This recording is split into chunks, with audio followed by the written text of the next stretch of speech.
por estar aquí, maestro Javier Schutt-Rico. Espero estarlo pronunciando bien.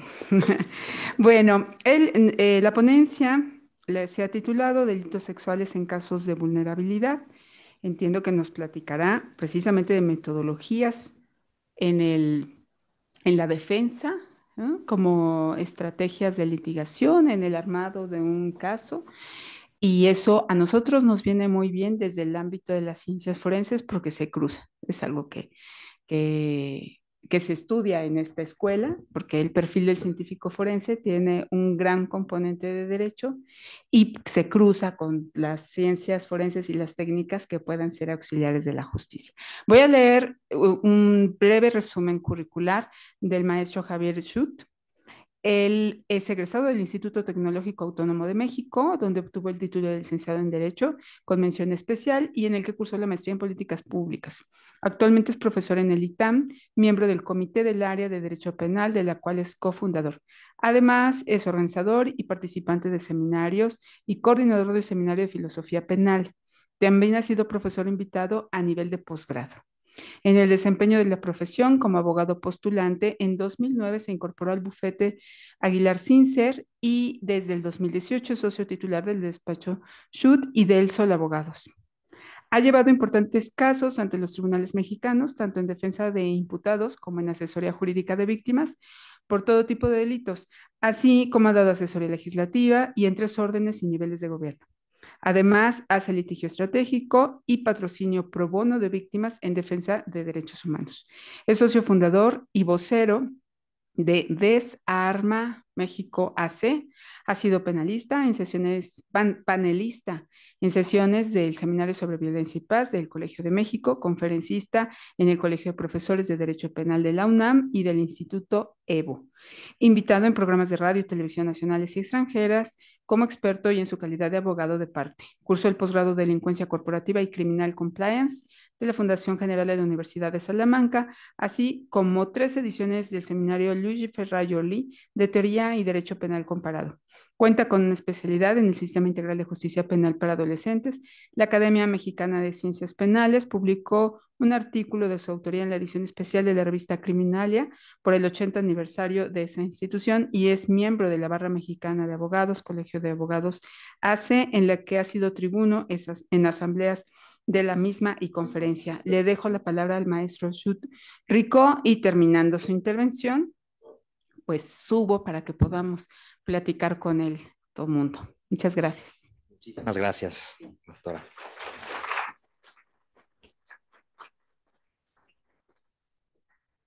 Lo que me preocupa es que se me vaya a pasar el tiempo, entonces 1 hora creo que es lo que tenemos, ¿no? Estar intentando poner atención aquí para que a la hora comencemos con las preguntas y respuestas. Muchísimas gracias por la presentación, doctora Zoraida. Muchísimas gracias a la profesora Brenda, a los profesores que pues están aquí con ustedes, entiendo entonces su alumnado, por la invitación, por organizar esto.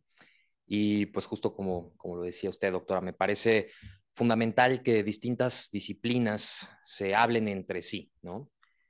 El derecho en muchos sentidos también podríamos concebirla como una ciencia de, digamos, muchas disciplinas cruzadas. Y desde luego que las ciencias forenses, pues yo creo que tanto más. A pesar de eso, sí creo que quizás tengamos algunas barreras de lenguaje o choques culturales, dada mi formación como abogado, y les pido por favor que cualquier cosa que empiece yo con estos, a veces hasta barbarismos, barroquismos, léxicos que hay muchos en el lenguaje jurídico, me detengan para que aclare lo que haga falta, ¿no? Eh, por lo demás, decirles que evidentemente este es un tema muy amplio. Eh, no podré cubrir, digamos, todo lo que bajo este título cabría. Delitos sexuales en general, desde luego que es un tema, incluso acotándolo a pensando en casos de vulnerabilidad o vulnerabilidades, que incluso pues en una víctima puede haber distintas vulnerabilidades de forma transversal, ¿no?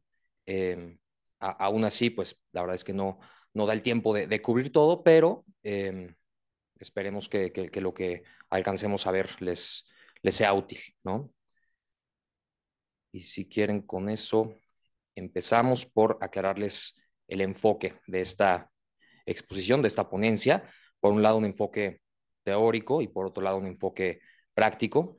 He de confesar que quizás el enfoque teórico va a tener un mayor peso que el enfoque práctico, pero quizás el enfoque práctico pueda ser más objeto de las preguntas y respuestas que habrán al final.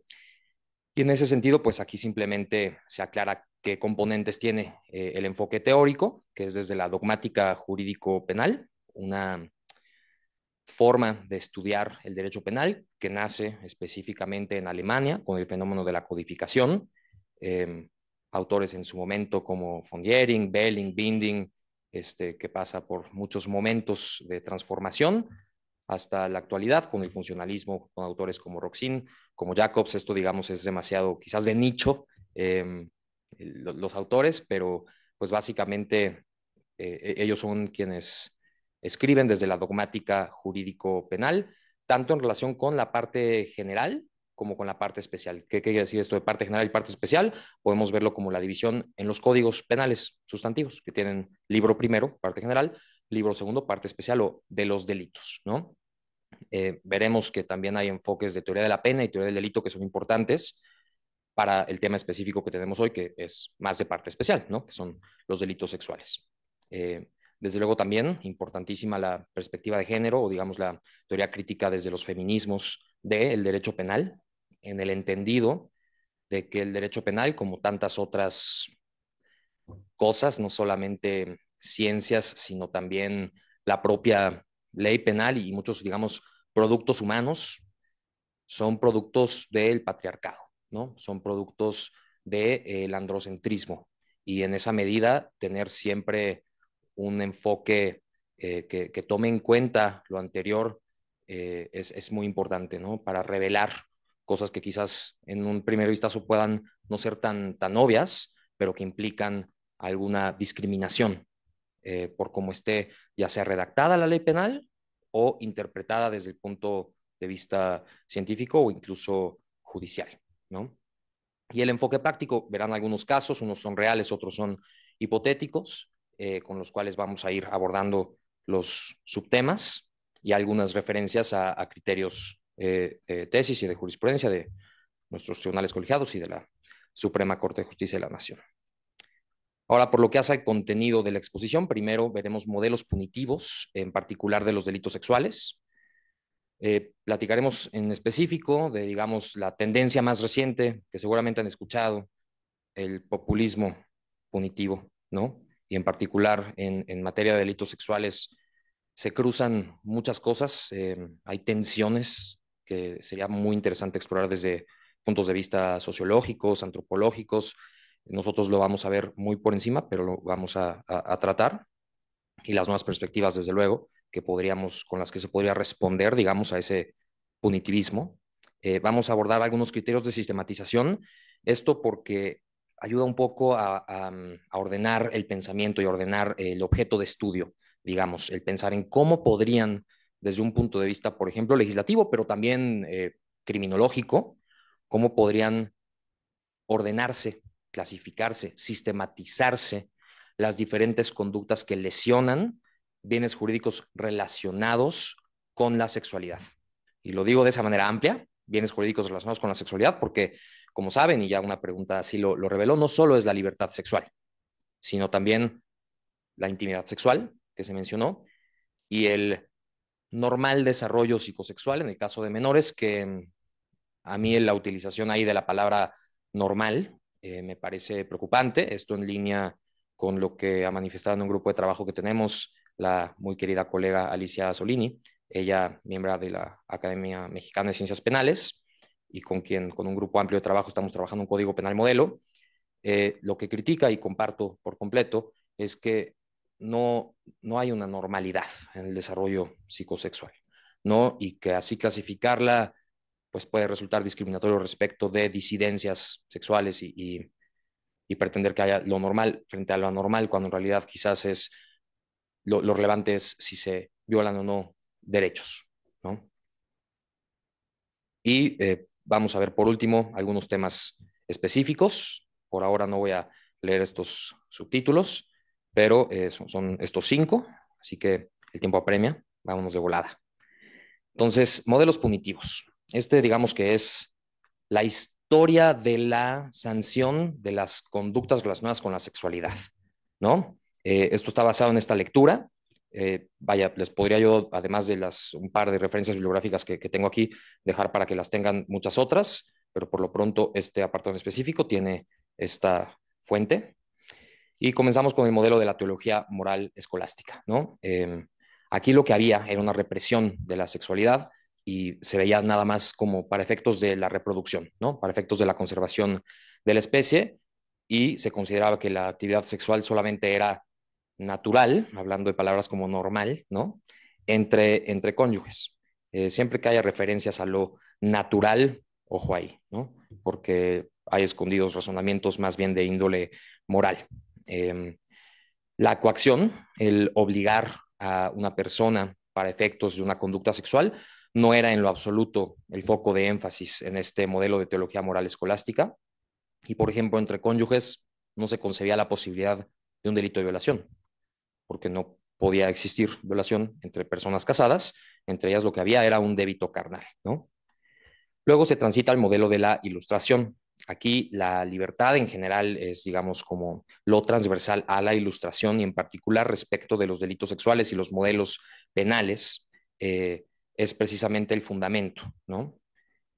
Se castigan, sin embargo, también meras infracciones a la moral, delitos como la sodomía, delitos como el adulterio, es decir, la infidelidad. Este era concebido como un derecho de policía y, como, digamos, dato curioso, fue hasta hace apenas 13 años que se derogó del Código Penal Federal el adulterio. No sé si traigo o no más adelante la referencia al registro digital de este criterio de la Suprema Corte, que lo comento meramente como paréntesis. Eh, una persona demandó por daño moral a su cónyuge, argumentando que la infidelidad le había causado ese daño moral y merecía, por lo tanto, pues que se le pagara, que se le resarciera ese daño moral. Lo que resolvió la Corte es que el libre ejercicio de la sexualidad, así sea en rompimiento de una promesa de exclusividad, no puede engendrar el derecho a un reclamo económico ni de ningún tipo, ¿no? En el modelo de la codificación, estamos en 1870, 1800, 1870 en particular en Alemania, se mantienen los delitos que estaban tipificados en la Ilustración, pero se crea ya también el delito de abuso sexual, del cual algo diremos. Y de nuevo, hay esta connotación de una específica forma de desarrollo de la sexualidad que es considerada la correcta, o la natural, o la moralmente deseable, y las demás podían ser objeto de un reproche y un castigo penales. Por lo tanto, había criminalización de actos sexuales consensuados, por ejemplo, entre personas del mismo sexo. Sería maravilloso que esto fuera meramente un dato histórico, pero como me imagino saben, pues en muchas latitudes a la fecha se sigue criminalizando las preferencias sexuales y su ejercicio. Y tenemos el modelo del reformismo, ¿no? Dirigido a despenalizar los delitos que no impliquen atentados de una persona contra otra, y la despenalización precisamente de estas meras infracciones morales: el adulterio, la sodomía, el rapto, los atentados contra las buenas costumbres. Es decir, aquí tenemos una tendencia a eliminar lo que es llamado como derecho penal de autor. ¿Alguien sabe a qué se refiere esta frase de derecho penal de autor? Básicamente, castigar a alguien por lo que es y no por lo que hace. El derecho penal de acto castiga las acciones.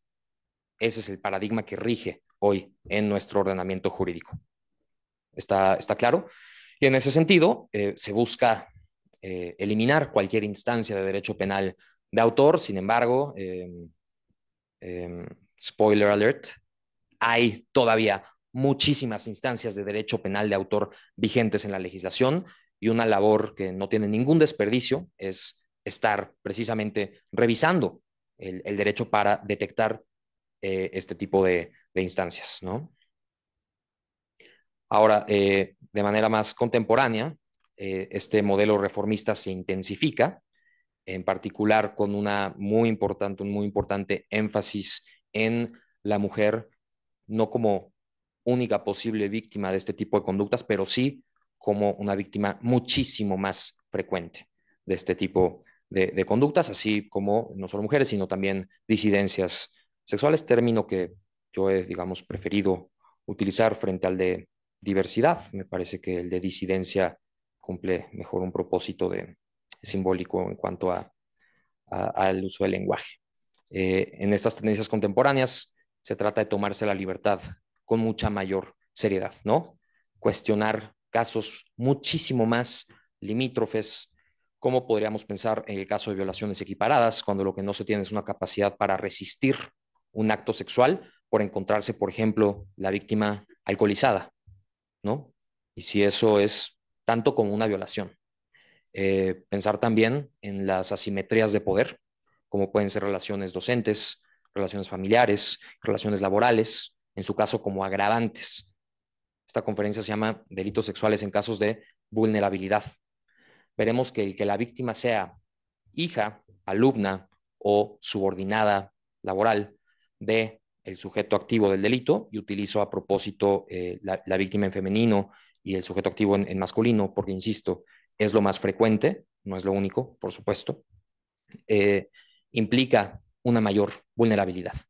O, del otro lado de la moneda, un mayor poder del sujeto activo para imponer su voluntad y que, por lo tanto, la libertad de la víctima sea coartada, ¿no? Sin embargo, y esto hay que advertirlo, desde luego que esto es, podríamos decir que hasta polémico, eh, lo vamos a ver un poquito más adelante, pero se los puedo un poco ir adelantando. Hoy en día, en México tenemos el equivalente a un statutory rape, una violación, digamos, estatutaria, que lo que quiere decir es que independientemente de la conducta, eh, debajo de cierta edad se considera violación. Hasta antes de una reforma de 2021, si no me equivoco, pero lo tenemos más adelante, esa edad eran los 12 años. Hoy son los 18 años. Es decir, cualquier persona menor de 18 años con la que alguien tenga relaciones sexuales habrá cometido el delito de violación. Y dado el régimen de punición del Sistema Integral de Justicia para Adolescentes, incluso relaciones entre dos personas menores de edad tendrían que ser consideradas estrictamente violación. Esto implica una criminalización de la sexualidad adolescente, que ustedes quizás mejor que yo saben, ¿no? Desde un punto de vista psicológico y, digamos, del desarrollo psicosexual, eh, son edades a las que precisamente existe este descubrimiento sexual. Y esta criminalización, lo digo abiertamente y muy dispuesto a que me den opiniones contrarias y las platiquemos, a mí me parece inaceptable. Eh, por lo demás, hay discusiones que aprovecho para hacer este paréntesis, discusiones en las que yo, como hombre cisgénero, no tengo nada en juego. Eh, Insisto, son mujeres las que con mucha mayor frecuencia son víctimas de este tipo de conductas y yo me, digamos, tomo en serio la importancia de que quienes de estos temas discuten sean quienes en ellos tienen algo en juego, y a lo que me refiero es a discusiones que existen entre feminismos liberales y feminismos considerados más radicales sobre temas como la pornografía, la prostitución, la maternidad subrogada e incluso la inclusión o no de mujeres trans dentro de grupos y colectivas feministas. Insisto, no me pronuncio porque no tengo yo nada en juego, ¿no? Pero sin duda son discusiones muy relevantes que se tienen hoy en día, ¿no? Pasamos al segundo apartado, punitivismo y nuevas perspectivas. Solo por mencionar dos fuentes en particular, aquí de Lorenzo Copello, que es esta autora, me parece que italiana, tiene un artículo buenísimo, que aquí les dejaré el dato, y me parece que es Elena Larrauri, este otro. Las mujeres no solamente son víctimas del delito, en caso de delitos sexuales con mayor frecuencia que hombres, sino que también en otros delitos, incluso que exceden el ámbito de la sexualidad, son violentadas no por los delitos, sino por el derecho penal. Son violentadas por la pena, no solo por los delitos, por ciertos roles sociales que se les adscriben, como madres, por ejemplo, ¿no? Hay muchos estudios de asociaciones civiles, de organizaciones de la sociedad civil, respecto de la mayor severidad, tanto en el tratamiento procesal, por ejemplo, respecto de prisión preventiva, como en las sanciones de mujeres respecto de hombres para cierto tipo de delitos en los que se considera que la mujer infringe su rol social, ¿no? Desde luego que el patriarcado encarnado y en acción. Eh, el primer punto en este segundo apartado es la perspectiva de género como enfoque fundamental para efectos de la tipificación de delitos, tomando en cuenta que la mujer precisamente puede ser tanto víctima de delitos como, digamos, víctima de las penas, ¿no? La mujer puede ser un sujeto activo que se le acuse de cometer un delito y hay que, con perspectiva de género, advertir posibles discriminaciones como, pues desde luego, víctima, sujeto pasivo del delito, ¿no? Es decir, hay delitos en los que por excelencia la mujer es concebida como víctima, es el caso del tema que nos tiene aquí hoy, los delitos sexuales, pero también la violencia familiar, la trata de personas, delitos contra la intimidad, que es precisamente la pregunta que había de delitos contra la intimidad sexual, y otros delitos en los que la mujer es concebida como sujeto activo, la que delinque. Desde luego el aborto, que por cierto, breve apunte y paréntesis, puede también otra persona, no la mujer embarazada, ser quien comete el delito de aborto. Y es importantísimo en ese sentido proteger precisamente la libertad de las mujeres para decidir sobre su propio cuerpo con la amenaza de una pena respecto de quienes pretendan hacer abortar a una mujer en contra de su voluntad, ¿no? Entonces, en ese sentido, las consignas no deben ser la eliminación del delito de aborto de los códigos penales, sino la eliminación de que pueda cometerlo la mujer embarazada, ¿no? Eh, Otro es el infanticidio, y les pongo el ejemplo del Código Penal de Oaxaca, por ahí lo pueden buscar. El infanticidio implica una pena privilegiada para la madre que priva de la vida a su hijo dentro de las 24 horas del nacimiento. Es decir, si la mujer que da a luz mata a su bebé, a su hija, a su hijo, dentro de las primeras 24 horas, no merece la misma pena ni que el homicidio ni que el homicidio en razón de parentesco, sino que merece una pena menor. ¿Por qué? La manera de razonarlo tradicional era tremendamente patriarcal y discriminatoria. Tenía que ver con el permitirle a la mujer cuidar su buena fama. Incluso era uno de los requisitos para que tuviera derecho a esta pena menor, el que la mujer tuviera buena fama, el que hubiera logrado ocultar el embarazo, el que no fuera dentro de un matrimonio. Esto sigue vigente en el Código Penal de Oaxaca. Ahora, la pregunta sería, ¿podemos imaginar otra posible, digamos, ratio legis, otro posible razonamiento para mantener una pena privilegiada, es decir, una pena menor para las mujeres que privan de la vida a su hija, hijo dentro de las 24 horas de nacida o nacido? Yo creo que sí, que quizás tenga que ver con cuestiones como una depresión postparto, fenómenos como el síndrome de Medea, si no me equivoco, que entonces ya van a ser razonamientos respetuosos de una perspectiva de género, razonamientos no discriminatorios, y que desde luego no condicionen la aplicación de esta pena menor a cosas absurdas como el que tenga una buena fama y haya logrado ocultar el embarazo la mujer, ¿no? Ahora, el populismo punitivista que ya mencionamos al principio en los delitos sexuales es un subtema de una cuestión más general, que es, digamos, el populismo punitivista en el derecho penal en general, ¿no? Y para entenderlo, vale la pena poner un poquito de contexto sobre modelos penales en general. Lo que vimos antes fueron modelos penales sobre los delitos sexuales y lo que vamos a ver ahora son modelos penales en general, ¿no?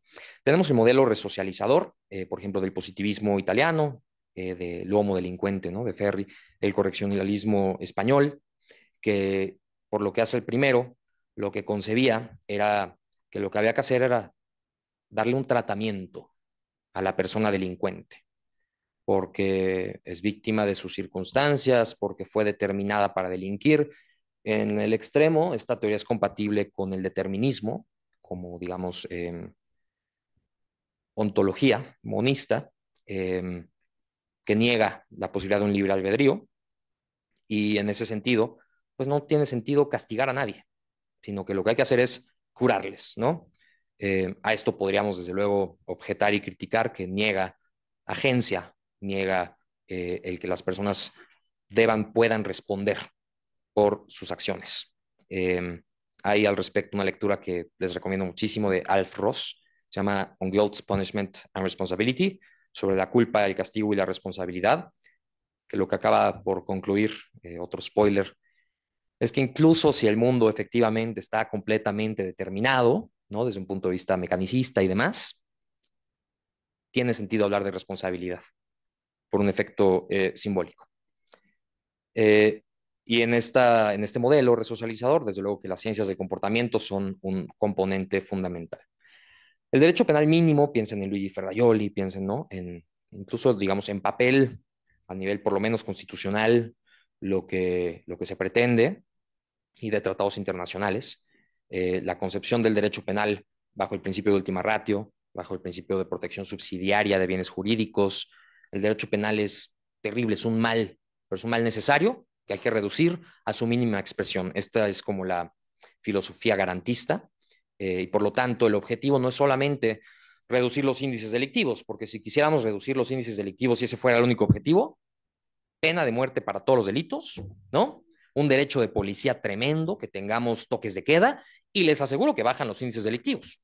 Bukele, en El Salvador. Pero eso no es lo único que queremos. Yo no quiero vivir en un lugar así. Queremos bajar no solo la violencia de los delitos, sino no hacerlo a costa de derechos y libertades fundamentales. Y por lo tanto, el objetivo, al imaginarnos el derecho penal y al criticarlo, es bajar la violencia de los delitos, pero también bajar la violencia de las penas. No es frase mía, es frase de Ferraioli. Y por lo tanto, solo hay que tutelar lo más esencial y frente a las afrentas más graves. Esta, digamos, visión parte de, el liberalismo, no necesariamente individualista, y del humanismo.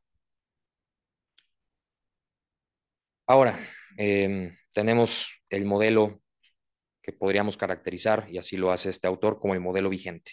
Es el modelo de seguridad ciudadana. Aquí sus notas características. Existe un sentimiento colectivo de inseguridad, explotado político-electoralmente, al anunciar, por ejemplo, megacárceles a la Bukele, ¿no?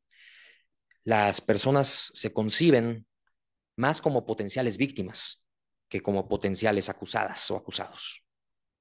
No les da miedo la violación a la presunción de inocencia, porque dicen, no, pues el que nada debe, nada teme, ¿no? A mí, pues que me esculquen. Si yo no hice nada, yo no tengo por qué preocuparme. Pero a los que hicieron, que los refundan en el tambo, ¿no? Eh, hasta que les sucede, hasta que se les acusa por algún delito que no cometieron. Y vaya que entonces les hará falta el garantismo. Y conceptos como precisamente lo mencionamos, el derecho penal del enemigo, el derecho penal de autor, ese que mencionamos, el derecho penal del enemigo, por ejemplo, la figura de delincuencia organizada, que es descrito, yo no diría que necesariamente apoyado por Gunther Jacobs, y en el lenguaje incluso se refleja la concepción de castigar a las personas no por lo que hacen, sino por lo que son. Que se vaya a la cárcel porque es un asesino serial, porque es un depredador, porque es un narcotraficante. No, porque cometió un delito contra la salud, porque cometió un delito sexual o porque privó de la vida a alguien. Eh, Se ve además la relación, incluso procesal, entre víctima y parte imputada como un juego suma cero. ¿Esto qué quiere decir? Que lo que gana una, lo pierde la otra. Esto es un juego suma cero. ¿Estamos? Y bajo esa concepción, entonces, cuando las víctimas reclaman derechos, pues lo que hay que hacer es quitarle derechos a la parte imputada, ¿no? Eh, y desde luego, como lo decía, propuestas penales desde un punto de vista político electoral, ¿no? Habría mucho más que pudiéramos decir al respecto, pero por lo pronto quedarnos con esta idea en general vivimos en un momento muy extraño, porque con la Ilustración, desde becaria, lo que se buscaba era reducir el potencial abusivo del Estado, ¿no? Y por lo tanto, había que controlar, dividir al poder.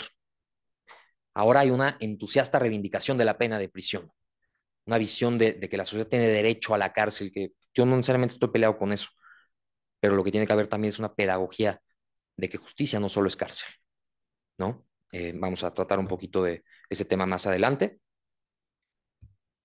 Y en el marco precisamente del modelo de seguridad ciudadana es que se da un populismo punitivista en los delitos sexuales, ¿no? Desde los feminismos, que insisto, quizás me apena porque hay muchísima literatura muy valiosa desde ese punto de vista, pero desde mi privilegio como hombre cisgénero, no me meto tal cual en el tema, pero sí mencionar de manera general, y ustedes por supuesto que lo pueden conocer, que existen posturas feministas antipunitivistas, ¿no?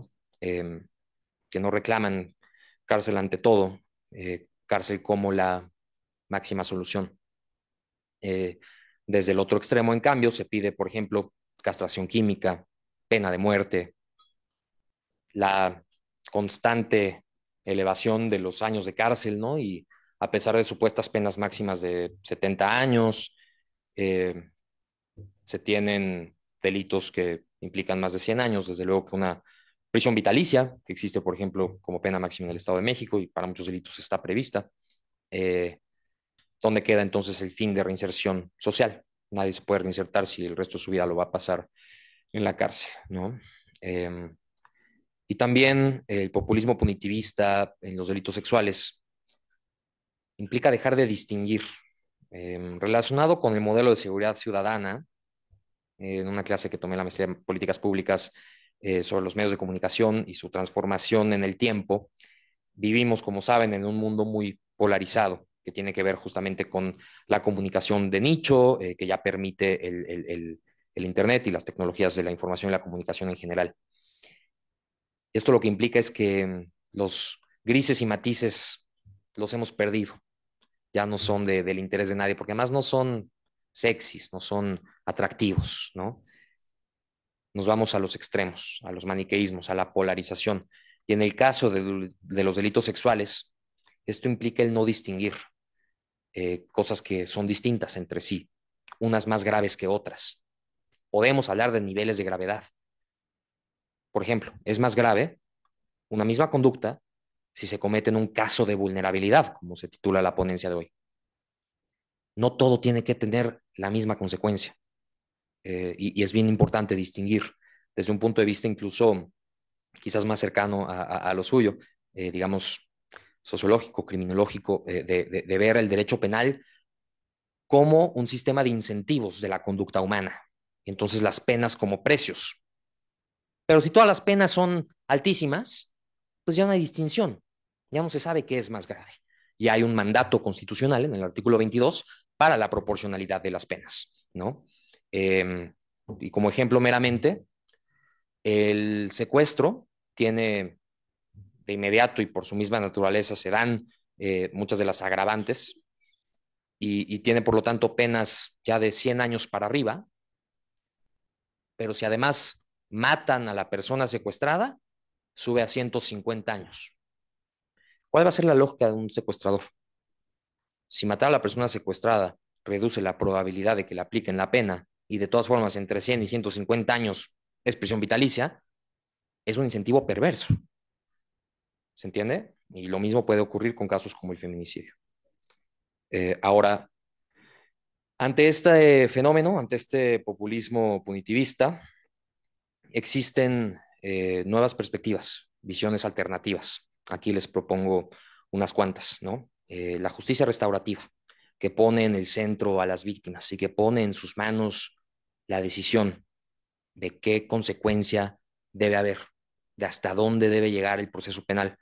Eh, ya platicándonos un poco más como en mi experiencia como asesor jurídico victimal, que lo he sido en casos de, digamos, pues graves violaciones a derechos humanos, pero en particular en algunos casos de delitos sexuales, incluso en particular contra menores de edad. Eh, para mí, el que la víctima, la mujer, la niña, sea quien decida si denunciar o no, hasta dónde debe llegar el proceso, qué, cómo llevar el proceso, cómo llevar en su caso una comunicación que decida la víctima, es darle lo que le quitó el delincuente, es darle agencia, porque le quitaron la posibilidad de decidir, le quitaron la libertad, le impusieron una voluntad. Y entonces yo creo que en, digamos, una asesoría jurídica victimal con perspectiva de género, de infancia y pluricultural, el darle agencia a las víctimas es en sí mismo reparador frente a un proceso penal que casi siempre es inevitablemente revictimizante, ¿no? Por más que estés en las mejores manos posibles y el asunto lo tenga en el cajón el fiscal general de justicia de la entidad que toque, va a ser revictimizante. Es, y yo lo veo, no le he sido directamente, quizás así como víctima indirecta. Llevé, y lo puedo decir públicamente, una tentativa de feminicidio de mi hermana, ¿no? Y en ese sentido también les puedo hablar como víctima indirecta, fui abogado y víctima indirecta en ese caso. Eh, es inevitablemente revictimizante un proceso penal, ¿no? Y con eso en mente, es bien relevante preguntarnos cómo debemos tratar a las víctimas y qué configuración debe tener el derecho procesal penal para que sea lo más reparador posible, que no es ese el objetivo. Entonces, en ese sentido, pues sí, poner las decisiones en sus manos, buscar una reparación integral, evitar la revictimización. Esto tiene sus asegúnes, ¿no? Porque una posible solución es que siempre que haya una víctima viva, directa, tengamos la posibilidad de que llegue a un acuerdo. Reparatorio, suspensión condicional del proceso, el otorgamiento del perdón, en fin. Esto puede ser criticado, dados los problemas de siempre, ¿no? El patriarcado y el capitalismo y otros tantos. ¿Por qué? Porque víctimas con mayor vulnerabilidad, precisamente, pues quizás tendrán un menor poder de negociación frente a otras, ¿no? Y esto puede generar discriminaciones y desigualdades ante las asimetrías reales, ¿no? Hay una lectura preciosa de Luigi Ferraioli que habla de 4 modelos y vaya, en palabras muy sencillas es la diferencia entre igualdad y equidad, pero tratar de manera diferente realidades distintas, eso es lo que evita la discriminación, no una falsa homogeneización de cosas que en realidad son distintas entre sí. Y bueno, no tengo respuestas, ¿no? Solo algunas preguntas sobre posibles configuraciones. Y como les decía hace unos momentos, el derecho penal como un sistema de incentivos de la conducta humana implica que puede ser una ficción, saben que existe la economía del comportamiento, ciencias del comportamiento, que ponen en duda muchos de estos principios, pero en general creo que sí podríamos decir que se desincentiva el delinquir, no solo al aumentar la pena, sino también al aumentar la probabilidad de que se aplique, ¿no? Y creo que por mucho el enfoque debería estar ahí, ¿no? En aumentar las capacidades del Estado para la prevención y la persecución de los delitos y no meramente aumentar las penas. Eso es lo fácil, eso es lo que te venden, ¿no? Eso es lo que desde un punto de vista político-electoral, desde el modelo de seguridad ciudadana, desde el populismo punitivista, se dice. Y lo que decíamos hace un momento, esta es la respuesta frente a distintas conductas, distintas penas, porque no es lo mismo una violación que 3, y no es lo mismo un sujeto de 41 años que amarra, tortura, perdón por pintar este cuadro y no lo quiero hacer de ninguna manera de forma, digamos, irrespetuosa, pero que vulnera en todos los sentidos posibles a una menor de edad. Eh, Luego les cuento un poco de un caso que ahorita tengo también pro bono que estoy llevando, de un profesor de educación física del CCH de Naucalpan, de la UNAM, eh, que una pareja incluso que se pasan de copas y que en efecto hay una conducta jurídico-penalmente relevante en relación con la sexualidad, pero que no es lo mismo que aquello, ¿no? Entonces, no meter todo en el mismo cajón, distinguir lo diferente. y pues en particular si se quedaran con una sola idea, que fuera esta, de justicia restaurativa, atención psicosocial de víctimas y reparación integral. Pasamos ahora, nos queda poco tiempo, me voy a apurar, a los criterios de sistematización, es decir, ante la realidad criminal o ante las conductas jurídico-penalmente sancionadas, ¿qué cosas hay que nos permitirían hacer estas distinciones? ¿No? La primera es la modalidad del contacto sexual. ¿Por qué? Porque puede ser, por ejemplo, con o sin penetración. Y también puede quedarse en insinuaciones, propuestas, que puede ser incluso un asedio, un hostigamiento, o que se lleve a cabo como tal un acto sexual. Y hay de actos sexuales a actos sexuales, de tocamientos a tocamientos, ¿no? Tenemos en México una fijación del órgano legislativo, de la legisladora, legislador, por ciertas vías en particular, la vía vaginal, oral y anal, que podríamos cuestionar. ¿Siempre es más grave una penetración en cualquiera de estas tres vías que cualquier otra conducta? ¿Qué es lo que realmente importa? El grado de afectación al bien jurídico. Y no necesariamente va a responder a la fijación legislativa que se tiene, que viene, ¿por qué? Pues porque todo esto, como lo vimos, viene de una visión muy moralista, ¿no? Con, digamos, ciertos orificios humanos que le preocupan en particular. Otra posible distinción importante es si hay o no hay violencia y si la violencia es física o moral. Veremos una definición de violencia física y de violencia moral que pone un poco en crisis la concepción que ustedes quizás puedan tener. Y si se tiene, por ejemplo, una incapacidad para comprender, resistir, que es lo que dice el artículo 175, que es la violación equiparada, cuando quizás lo relevante no sería ni comprender ni resistir, sino consentir, si no hay capacidad de consentir, ¿no? Y la edad de la víctima, ¿no?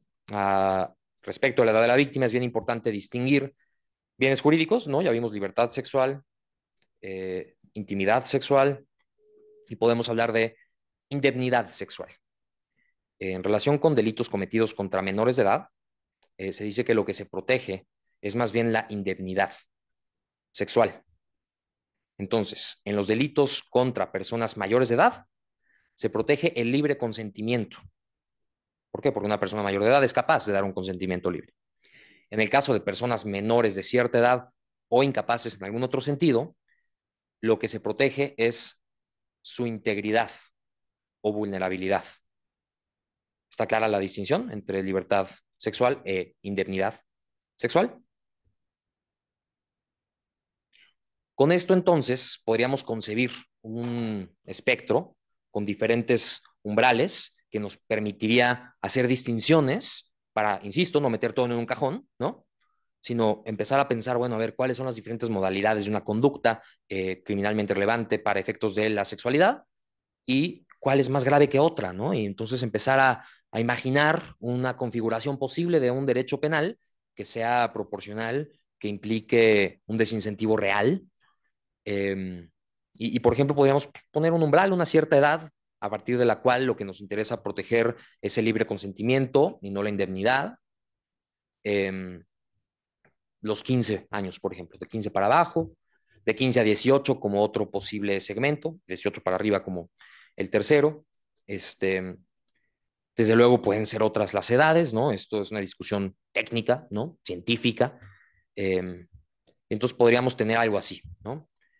A partir de algún punto ya no se protege la indemnidad, sino que el consentimiento requiere una protección potenciada, porque puede ser más fácilmente vulnerado con engaños, piensen en delitos como el estupro, y a partir de cierta edad, que puede ser la mayoría de edad, o puede ser otra, que ustedes deben saber, ¿no? El cerebro humano se termina de desarrollar hasta los 25 años de edad, cuando ya toda la materia gris es sustituida por la blanca o al revés, no me lo sé muy bien.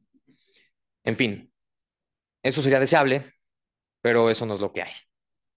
Lo que tenemos es caos.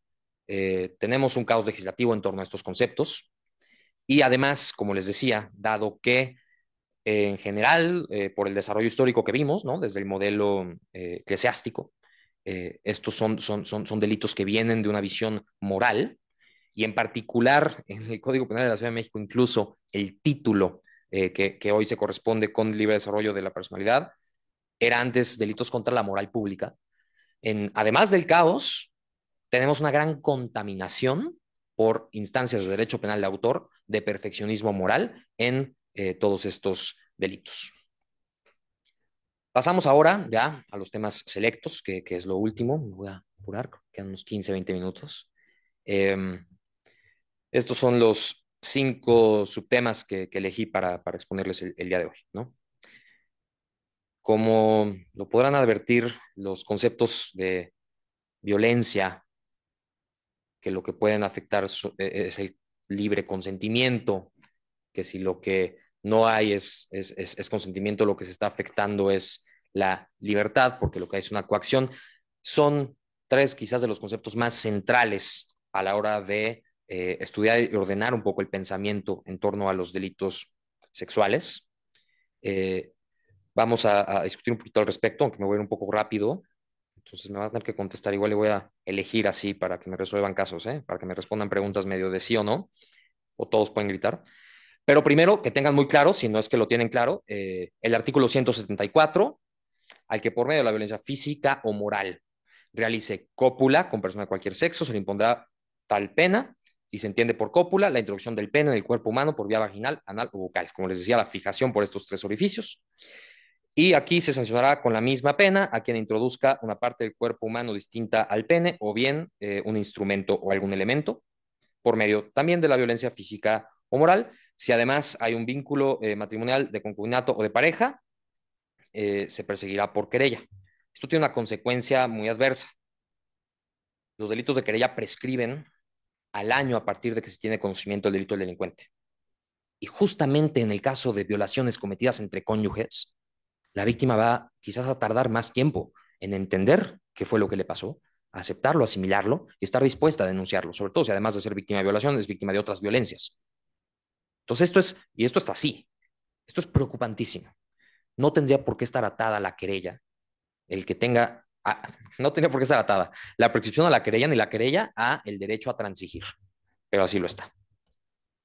Y la violación equiparada, que es cuando se realiza cópula con quien no tiene capacidad de comprender o de resistir, o se introduce instrumento o parte distinta del cuerpo humano, de nuevo, con quien no tenga capacidad de consentir o resistir. Sería de comprender o resistir, que insisto, aquí la crítica debería ser consentir, ¿no? Aquí sería el caso de una persona alcoholizada, drogada, incluso amarrada. Y si además de esto hay violencia física o moral, se aumentará la pena en una mitad. Veremos que aquí ya se está utilizando en otro sentido, violencia física o moral. A ver, vamos a poner un caso. Una mujer, y este es un caso real, yo no lo llevé, lo llevó una colega y la invité a dar clases al ITAM y platicó este caso, me pareció interesante y lo traigo aquí. Una mujer acude a una cita con un ginecólogo una vez que la paciente está en posición para la revisión clínica. El doctor, de forma subrepticia, es decir, digamos, que la sorprende, la penetra. Y al percatarse de esto, la mujer lo empuja con el pie y lo aleja. Y entonces aquí es cuando me tienen que contestar. ¿Hay violencia física? ¿Hay violencia física? ¿Sí? ¿Violencia moral? No está tan claro, ¿no? Quizás lo que hay es falta de capacidad para resistir, ¿no? Pero no lo empujó con el pie. Ok, vamos a ver. ¿Se da o no se da el delito de violación? Vamos a ver. Caso 2. A droga B para provocarle una erección. Lo amarra y A tiene relaciones sexuales con B. ¿Hay violencia física? Me encanta que haya respuestas mixtas. ¿Hay violencia moral? Lo que falta es una capacidad para resistir. Está amarrado, ¿no? Va. Entonces, el delito de violación, equiparada, si es que es cierto que lo que hay es falta de capacidad para resistir. Caso 3. A y B practican BDSM. ¿Saben qué es esto? A lesiona a B mientras tienen relaciones sexuales y acuden a un hospital.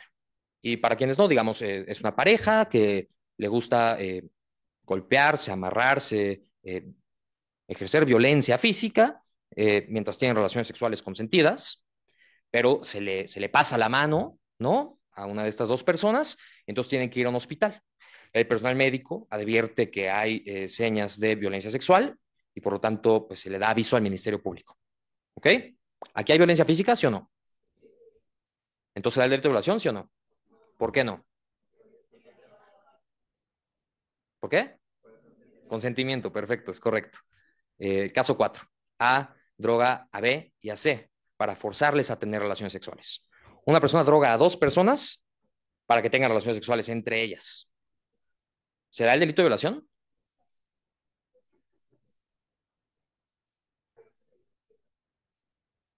¿Quién dijo violación? No.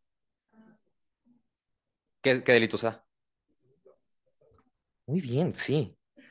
O sea, bien, está muy bien. Abuso. Pero lo vamos a ver, o sea, me estoy yendo rápido porque vamos a regresar a estos casos. Pero para regresar a estos casos, vamos a poner estos conceptos. Entonces, qué debemos entender por violencia física? Quédense con este concepto. Se ejerce coacción siempre que hay violencia, pero en el caso de la violencia física es coacción mediante violencia. En el caso de la violencia moral es coacción mediante amenazas. La violencia física lo que suprime es la capacidad física de formación y realización de una voluntad. En cambio, la violencia moral lo que hace es que introduce un motivo dominante en el proceso de toma de decisión de la víctima. ¿Ok? Entonces yo les pregunto, si yo golpeo a una persona para que me entregue su celular, ¿es violencia física o moral? Le pego una vez, le digo, dame tu celular. No me lo da y le pego otra vez, dame tu celular. No me lo da, le pego otra vez, dame tu celular. Agarro el puño y le digo que me des tu celular. ¿Violencia física o moral? Moral. Violencia física no es equivalente a lesiones. Sustraer el celular mediante violencia física sería arrebatárselo. ¿Se entiende? Y esto es absolutamente relevante y no lo entienden ministerios públicos, por ejemplo, para efectos de la punición en un caso de delito de violación vía violencia física, en el que además hay lesiones. Vamos a ponerlo más fácil, violencia moral. Golpea a la víctima para penetrarla, para que deje de oponer resistencia, hasta que pues ya no quiere que la siga golpeando, entonces permite la penetración. Si le hubiera apuntado con una pistola y le hubiera dicho, deja de oponer resistencia, tendría la misma pena bajo la concepción de violencia física como lesiones. Sería la misma pena. Una es violencia física en ese entendido, la está golpeando, y otra es violencia moral, la está amenazando con una pistola. Si en cambio entendemos que los golpes también lo que implican en realidad es una amenaza, y además lo que hay son lesiones, tenemos un concurso de delitos. Y eso implica una pena mayor. ¿Ok? Aquí les dejaré este registro, pero que sepan que lo que les estoy aquí proponiendo ya también se dijo en este criterio, básicamente y al final. Basta que el agresor se aproveche de que la víctima se ubique en un estado de vulnerabilidad para concebir que lo que hay es violencia física. No ya el que haya un forcejeo, el que haya esta resistencia, el que haya en su caso lesiones, sino el que se utiliza la violencia para adquirir o mantener poder y control. ¿Ok?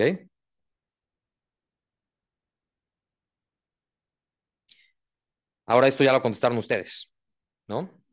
En el caso de los que practican BDSM, dijeron no hay delito porque hay consentimiento. La respuesta, digamos, más técnica sería, el consentimiento es una causa de atipicidad, que por lo tanto excluye la tipicidad como elemento del injusto, y al excluirse el injusto se excluye el delito, ¿no? Fundamento, el artículo 29, apartado A, fracción cuarta. Ciertos requisitos importantes para el consentimiento, que ahí están, los incisos A, B y C. Y entonces, ya con esa información, en el caso de la mujer que está ya pues con las piernas abiertas en el ginecólogo y demás, y la penetra el médico, violencia física, moral, falta de capacidad para resistir,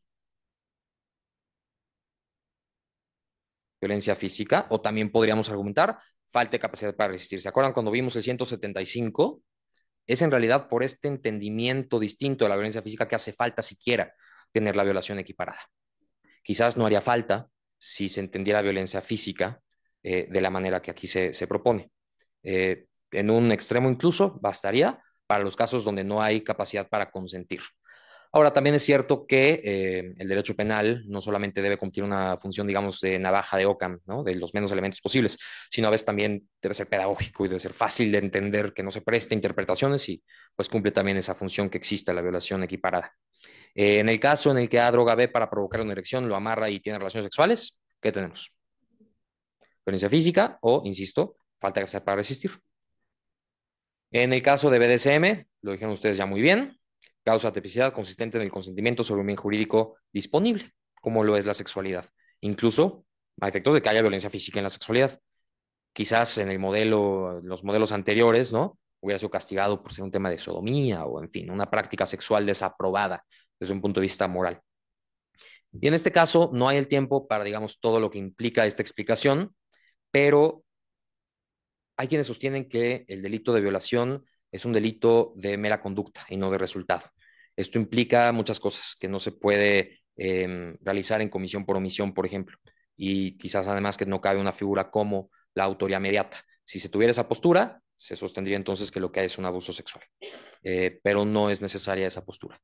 Y es contingente, está así configurado, pero podría no estarlo la regulación de la comisión por omisión, y entonces podría desde luego cometerse también vía omisión un delito de violación, por ejemplo, por un padre que no hace nada para impedir la violación de su hija enfrente de él. Pero en el entendimiento de la doctrina dominante y la regulación actual, no estaría cometiendo violación ese padre. Les pregunto ahora, estos son, digamos, casos que van de lo sencillo a lo complejo, si hay una decisión libre, en caso de que no, si no hay consentimiento, en caso de que no haya consentimiento, si hay algún delito y si ese delito es el de violación. Entonces, amenazar con lesiones a cambio de sexo. ¿Hay una decisión libre? Ok. ¿Falta consentimiento? ¿Eso implica un delito? ¿Es el delito de violación? Sí. Muy bien. Amenazar a una subordinada por parte de su jefe, su jefa, con despedirla de la empresa a cambio de sexo. ¿Hay una decisión libre? ¿Esta falta de libertad implica falta de consentimiento? ¿La falta de consentimiento implicará la comisión de un delito? ¿Sería el delito de violación? Muy bien. Ofrecer un aumento en la empresa a cambio de sexo, prometiendo que no habría consecuencia alguna en caso de una negativa. Y vaya, la víctima, si digo víctima ya estoy adelantando, pero la persona acepta el dinero a cambio de las relaciones sexuales para no meternos a discusiones de tentativa. Les pregunto, ¿hay una decisión libre?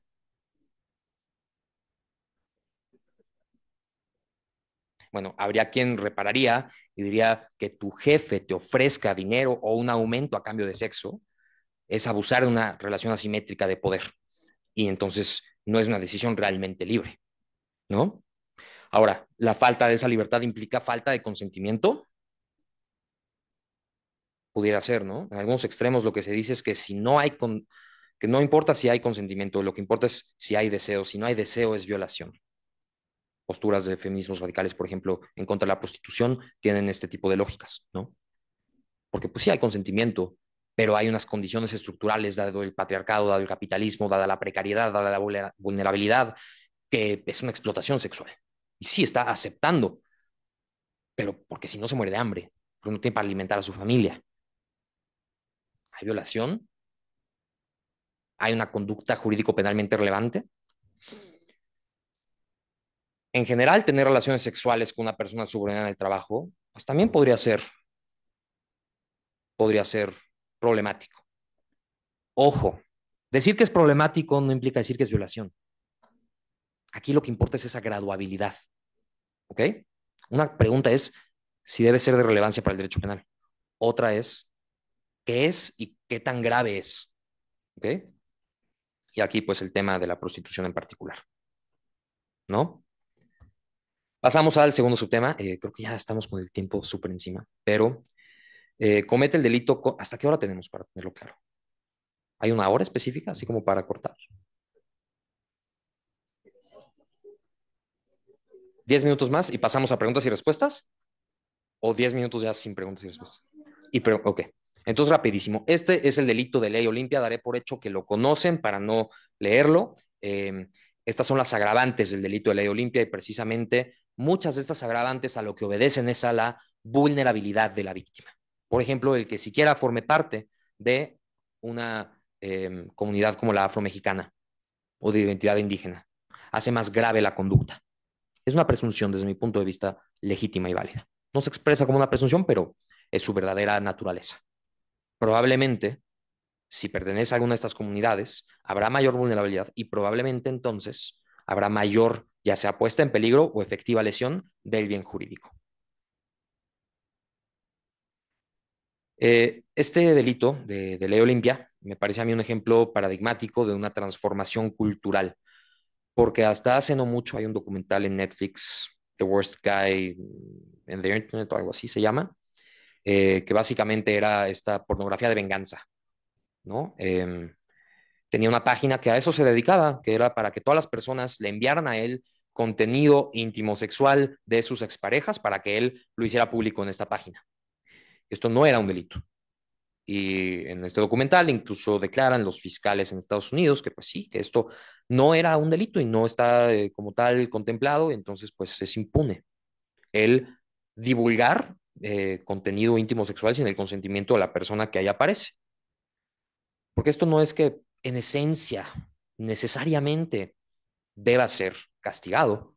Yo creo que debe ser castigado desde luego, pero se requiere que esté tipificado. Otro ejemplo muy grande de una transformación cultural relevante es el estado de emoción violenta, los crímenes pasionales. Matar el típico ejemplo que evidentemente es androcéntrico, el hombre que mata a su mujer en la cama porque la cachó con el amante. Está en un estado convulso, ¿no? Su voluntad no está en libre y entonces merece una pena menor. Esta era la lógica hasta hace bien poquito, 2000, ay, no tengo aquí no, sí, 2020. Hoy eso es un feminicidio. ¿Estamos? Es un cambio brutal. Pueden no estar de acuerdo. A mí me parece que exigir una contención de la voluntad homicida porque alguien ejerce, insisto, su libertad sexual en una infidelidad, que la Corte ha dicho que eso debe ser, ni siquiera da lugar a un daño moral, pero sí debe dar lugar a atenuar una pena, pues pueden decir que sí, pueden decir que no, yo creo que desde luego que no, y pues ya está derogada la emoción violenta. Nos podemos ir a extremos como el Código Penal de Aguascalientes, que el caso de homicidio y lesiones cometidos, incluso con premeditación, eh, por una infidelidad conyugal, estaban atenuados. Imagínense, ¿no? Bueno, no imagínense, o sea, lo fuerte es eso, ¿no? Que antes era lo que se consideraba correcto, proporcional, equitativo, justo. Esto para reflejar cómo pues, esto es absolutamente contingente, ¿no? Y va cambiando. Caso concreto, real, que me consultaron, una persona prófuga en Israel, no diré más.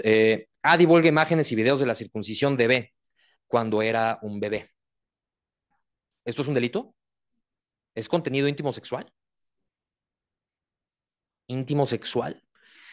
¿El cuerpo humano es sexual? ¿Alguna parte necesariamente, objetivamente? ¿Un seno de una mujer es sexual, pero el pecho de un hombre no lo es? Alguien podría decir que esta pretendida objetivización de decir los senos de una mujer siempre son sexuales es indeseable, ¿no? Eh, entonces tenemos un dilema entre que estos casos límites se queden impunes o que partamos de la premisa de que ciertas partes del cuerpo son sexuales, ¿no? Lo cual implicaría, desde mi punto de vista, pues esa sexualización objetiva que es problemática. ¿Cómo podría quizás cubrirse un caso como este? Que lo que se sancionara fuera la creación o divulgación de contenido sexual o íntimo o exhibiendo partes íntimas del cuerpo. Entonces ahí claramente quedaría cubierto, ¿no? Sobre la minoría de edad ya nos va a dar mucho tiempo, pero como saben, supuestamente es una causa de inculpabilidad. Pues no lo es en realidad. Los adolescentes de 12 a 18 años cometen injustos y no los vamos a excluir de las posibles causas de inculpabilidad que son, que les protegen, ¿no? Eh, Tendrán tal vez esta presentación, espero se las manden y si sí, pues ahí pueden entrar un poquito más en detalle de esto. Esto creo que ustedes lo saben mejor que yo, así que me lo saltaré, es la parte de la, digamos, justificación ontológica de un tratamiento diferenciado de personas menores de edad en conflicto con la ley penal. Y ya no menores de edad como potenciales sujetos activos, sino como potenciales víctimas de esta que les mencionaba, es la violación estatutaria. 7 de junio de 2021 se reforma el artículo 181 bis del Código Penal de la Ciudad de México para castigar con cárcel de 12 a 20 años a quien tenga relaciones sexuales con una persona menor de 18 años. Antes era menor de 12. Desde mi punto de vista, insisto, creo que Se vale un posicionamiento claro al respecto. Esta es una criminalización inaceptable de la sexualidad adolescente. Muy rápidamente, en el delito de abuso sexual y en otros, acoso, hostigamiento, muchas veces los tipos penales contienen elementos como la lascividad, que tenga el acto sexual un sentido lascivo, o tal cual, a veces de manera expresa, que se haga con fines lascivos. Esto, desde mi punto de vista, dejaría impunes conductas que afectan igualmente a la libertad sexual, porque la intención del sujeto activo no es lasciva en el sentido de que no es sexual. Es meramente ejercer su poder masculino sobre, por ejemplo, una subordinada o una mujer en el transporte público. ¿Por qué lo hacen? Porque pueden y quieren demostrar que pueden, no porque eso les genere una satisfacción sexual. Esto un poco con base en literatura feminista como la de Catherine McKinnon en relación con las relaciones de poder en los lugares de trabajo, ¿no? Entonces, exigir que haya propensión a los deleites carnales en el acto que sea para esa satisfacción sexual, insisto, puede dejar impunes casos relevantes. Aquí hay algunos artículos que tienen tal cual el con fines lascivos o con fines eróticos sexuales. Y si no hay esos fines eróticos sexuales, no se da la conducta y quedaría impune, ¿no? Lo cual, pues desde luego es preocupante porque, como lo decíamos hace un momento, muchas veces se puede dar el que una persona toque a otra, una mujer, ¿por qué? Porque es lo más frecuente, para establecer su jerarquía, demostrar su poder, agredir, intimidar, no necesariamente para satisfacer una necesidad o un deseo sexual. Y no por eso no debería castigársele, porque la afectación para la víctima no es distinta. A la víctima no le afecta más si lo hace con un ánimo lascivo o si lo hace con un ánimo de demostrar su poder, ¿no? Y pues, la afectación a la víctima creo que debería ser la media de todas las cosas. No, pero sí, en muchos sentidos, la medida de la pena, ¿no? Aquí, pues, un poco más de lo mismo. Y que sepan que esto que les acabo de decir, por ejemplo, en este criterio se tiene, que es una contradicción de tesis, por lo tanto, jurisprudencia, el criterio contrario. Se requiere que la acción dolosa sea con sentido lascivo. Si no hay un elemento intencional de satisfacer un deseo sexual, no se da el delito. Es indispensable acreditar esa intención lasciva del sujeto activo, independientemente del acto que realice. Me parece que esta fue la manera en la cual, en el caso denominado de los porquis de Veracruz, no sé si se les negó una vinculación, se les absolvió, pero o se sobreseyó. Fue un sobreseimiento. Afortunadamente tenemos magistradas como Taisia Cruz Parcero, responsable de este criterio de amparo en revisión, que dice un poco lo que aquí hemos expuesto, ¿no? Que al margen de que la comisión haya sido motivada por un ánimo lascivo o cualquier otro, si resulta indeseable para la víctima y causa un daño o sufrimiento que lesione su dignidad, se da el delito. Respecto de esto último, también podríamos reparar. Tal que la víctima tiene una gran resiliencia y esto en realidad no la daña, y esto creo que es muy relevante para ustedes. No hay evidencia de un daño psicoemocional. Entonces no hay delito. ¿Por qué tendría que ser relevante en ese sentido el resultado material del daño? Lo relevante es el potencial dañino o el daño a la norma, en términos un poco jacobsianos. Y esto es lo último, lo prometo. Reglas básicas de punibilidad. Pues esto aplica no solo a delitos sexuales, en general para la configuración de un derecho penal deseable en términos generales. Y de hecho, estas las redacté y las incluí en el proyecto de Código Penal Modelo que estamos trabajando con la Universidad de Humboldt, la Autónoma de Chiapas, el ITAM, la Academia Mexicana de Ciencias Penales y otras instituciones. La punibilidad debe ser proporcional a la importancia del bien jurídico. Hay unos bienes jurídicos más importantes que otros. La sexualidad es más importante que el patrimonio. Por ejemplo, la vida más importante que el patrimonio también. La punibilidad será proporcional al riesgo sobre el bien jurídico. Entre más riesgo, debe haber mayor pena. La punibilidad será proporcional a la lesión del bien jurídico. Entre más se afecta el bien jurídico, más pena. En términos patrimoniales, pesos y centavos, te robas más años de cárcel si se quiere, o estás obligado a resarcir una mayor cantidad. La cuarta es problemática. Hay autores que están en contra de esto. Marcelo Sancinetti, ultrafinalista de Argentina, por ejemplo, que dice que no deberíamos distinguir la pena entre tentativa de delito y delito consumado. porque si se generó el mismo riesgo sobre el bien jurídico, debe tener la misma pena, ¿no? Y les pongo un ejemplo rapidísimo. Disparo un arma, mato a alguien. Caso 2, disparo el mismo arma, misma distancia, todo igual, pero pasa un águila y mato al águila. Me premian con 2/3 partes menos de pena por el paso del águila. Es hacer depender la sanción penal de el azar. Dice Sansinetti, esto es pensamiento mágico, esto es responsabilidad penal objetiva y por lo tanto hay que castigar igual la puesta en peligro que la efectiva lesión. Pero bueno, es muy aceptada la doctrina dominante sin duda. Y por último, la afectación de un solo bien jurídico debe merecer una menor pena que la afectación de ese bien jurídico y otros más, conductas pluriofensivas, ¿no? Esto nos da que a mayor importancia, riesgo o lesión, mayor pena, a menor, menor pena. Y a mayor vulnerabilidad de la víctima o, lo que es el otro lado de esa moneda, mayor poder del sujeto activo, hay efectivamente un mayor riesgo o una mayor lesión del bien jurídico. Y es por eso que es relevante a efectos de la punibilidad esa vulnerabilidad. La vulnerabilidad, repito, es relevante porque lo que implica es un mayor riesgo o una mayor afectación sobre el bien jurídico. Alguien también podría sostener que lo que aplica en realidad es la última de las reglas, porque además de lesionar, en su caso, la libertad sexual, se lesiona también la dignidad humana, por ejemplo, ¿no? Entonces, razonar en términos de pluriofensividad. Y eso es todo. Les agradezco su atención.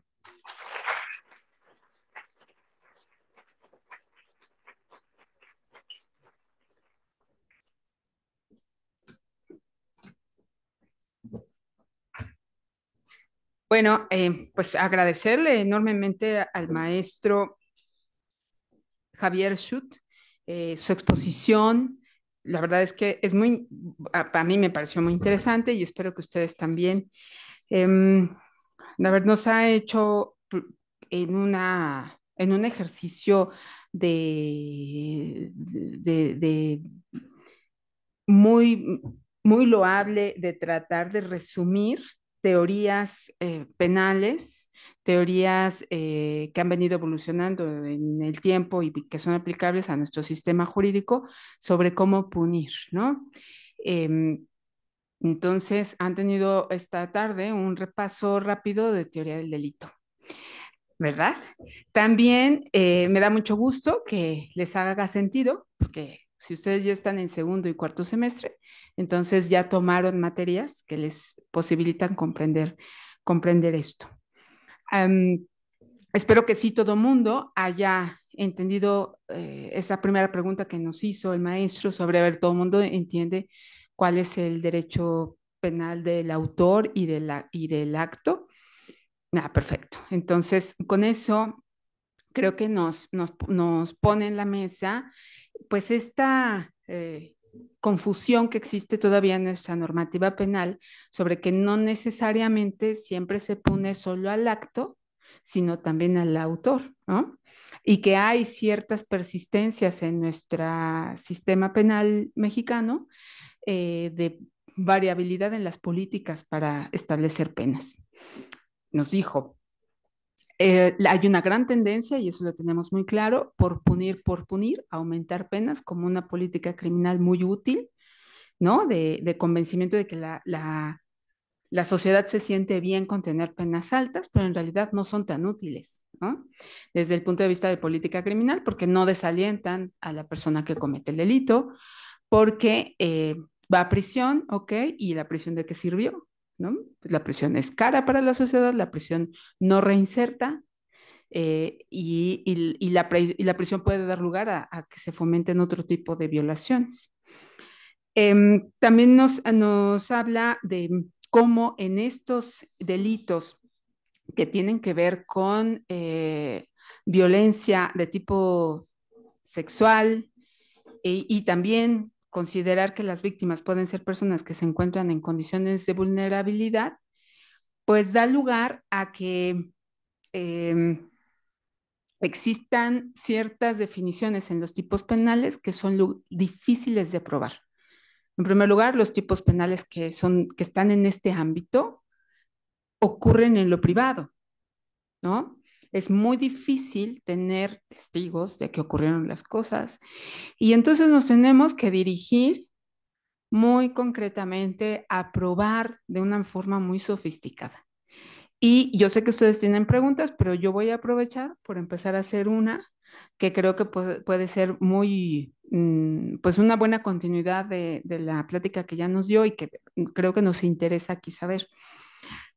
Tenemos, por ejemplo, que probar que se exhibieron partes íntimas, por ejemplo, o que hubo un sentido lascivo en los tocamientos, o que también tienen que ver ahí los fines eróticos o los fines sexuales. ¿Cómo definir al sentido lascivo? ¿Cómo definir a los fines eróticos y sexuales? Primer problema. Pero segundo es cómo lo prueba, cómo se prueba. Entonces a mí me gustaría preguntarle al experto, ¿cómo probar? O sea, en este tipo de delitos, el estratega que está acusando o el estratega que está defendiendo, ¿cómo puede llevar a juicio o en otras etapas de los procedimientos penales la prueba? Por favor. Sí, con muchísimo gusto. Sí. Qué buena pregunta. Eh, por lo que hace a lascivia, por ahí estaba la definición en la presentación del Diccionario de la Lengua Española, como propensión a los deleites carnales. No sería muy distante el concepto de fines eróticos sexuales. En cuanto, eso por lo que hace digamos, el concepto, la definición, por lo que hace a la manera de probarlo, primero, digamos, una crítica muy general, procesal pero sustantiva también.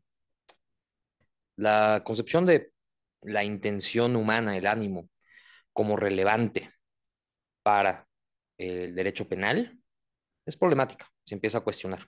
La configuración del dolo, eh, como por un lado con el elemento cognoscitivo, el, el saber, y por otro lado el volitivo, el querer, ¿no? Está siendo cuestionada por la dogmática jurídico-penal contemporánea, posterior al funcionalismo. Dolo sin voluntad es el título de un artículo de Luis Greco. Eh, Él es quien se encarga de traducciones y renovaciones a las nuevas ediciones del libro de Derecho Penal, parte general de Klaus Roxin. Y a lo que van es a entender el dolo como mero conocimiento, ya no como conocimiento y voluntad. Por lo que hace los elementos subjetivos distintos del dolo, como lo sería un ánimo lascivo, el sentido lascivo, o con fines eróticos sexuales, eh, podría llegarse a una postura similar. Me podrían decir que esto viola la taxatividad de la ley penal. Tenemos definido el dolo en el Código Penal de la Ciudad de México, el artículo 16, no me equivoco. Eh, y tal cual dice que se requiere que la conducta haya sido cometida con fines lascivos. Eso no está sujeto a una interpretación que lo que diga es bueno. Lo que hay que entender por esto en realidad es conducta objetivamente dañina. Pero eso dijo la magistrada Taisa Cruz Parcero. Y yo estoy completamente de acuerdo. ¿Por qué? Porque esa es una interpretación que protege lo que realmente habría que proteger, que insisto que es la vulneración de los bienes jurídicos como son la libertad sexual, la intimidad sexual, el sano, no normal desarrollo psicosexual, en su caso menores de edad, la indemnidad sexual, en el caso tanto de menores como de incapaces. Y entonces es una interpretación quizás que se empieza a alejar del texto, pero me parece que es en ese sentido deseable. Mucho más deseable sería desde luego una reforma, ¿no? Ahora, si nos topamos con una juzgadora, un juzgador que se toma muy en serio la taxatividad y que nos pide cuáles son los datos de prueba que tiene respecto del sentido lascivo, respecto de los ánimos eróticos sexuales, como con el dolo, la prueba es indiciaria, ¿no? Eh, Tendría que haber alguna otra posible explicación verosímil y sensata del ánimo de el activo que realiza un tocamiento en el transporte público, del jefe que lo hace con una subordinada, del padre que lo hace, en su caso, con una hija, en fin, incluso pues, en la calle, en cualquier lugar público, privado, que hubiera alguna otra, una explicación alternativa que no pase por lo hizo con fines de deleite carnal. ¿Por qué? Pues porque tocó una parte íntima del cuerpo humano del género que se corresponde con su preferencia sexual. Que por cierto, insisto, ¿no? Esto en realidad es irrelevante para la afectación, pero como está el tipo penal, ese pudiera ser el argumento probatorio. Regresando un poquito al daño, quizás por ahí también podría darse un argumento, ¿no? Que se tuviera la pericial en materia psicológica que acredita un daño emocional, psicológico a la víctima por la conducta, argumento indiciario para tanto que sí sucedió, como que sucedió con este sentido lascivo, porque se vulnera en la imagen que tiene de sí misma, se vulnera respecto de su sexualidad, pero lo cierto es que todo esto es imperfecto porque qué prueba realmente pudiera eh, hacer constar algo que está de fuero interno, una confesión, y ni siquiera necesariamente, ¿no? Es algo que sucede en la cabeza del activo. Y me quedo quizás con una frase de Roxin que en una posición que ya se empieza a señalar como crítica de la concepción tradicional del dolo, dice, el dolo no está en la cabeza del sujeto activo, el dolo se configura en la cabeza del juez. Importantísimo, creo que estoy de acuerdo. Sí, o sea, porque en la cabeza del juez es donde vamos a tener a que precisamente configurar la acreditación de los tipos penales. Entonces, nuestro primer problema es qué dicen los tipos penales. Y a partir de sus conceptos, pues nosotros, científicos forenses, tendríamos que estar analizando cómo podríamos bordar y abordar. Abro, ya vamos avanzados, pero yo creo que unos minutos sí podemos dedicar a alguna pregunta. ¿Tiene alguien alguna pregunta, algún comentario? A ver, allá. Sí, bueno, eh, cuando en el caso de que un hombre entregara a su hija a su concubina a sabiendas de que ésta la explotará sexualmente, ¿cómo se podría punir? A ver, vamos a pregunto, ¿hay alguien más que tenga preguntas? Porque creo que podríamos, por optimizar el tiempo, recabar varias preguntas y entonces ya le damos lugar a nuestro ponente de contestar. Es buen momento de preguntar casos concretos de la araña, como las que él nos preguntó. Sí, la verdad son súper interesantes. Sí, yo tengo dos dudas respecto a la nueva perspectiva que planteo de tomar en cuenta a la víctima principalmente. La primera, no me quedó muy claro hasta dónde llega el control de la víctima, que la víctima puede tener en el caso o en la pena del sujeto activo, si es hasta que no se proceda en, en la investigación o hasta dónde llega ese control que tiene, porque igualmente aquí considero que hay muchas problemáticas en cuanto a este control que puede tener. Entonces, igualmente respecto a si es querella, pues en teoría tendría que, lo que se quiere es pues el castigo al sujeto activo. Entonces, cómo realmente estaría planteada esta propuesta? Bien, ¿alguien más? Bueno, tercera pregunta aquí enfrente. Gracias.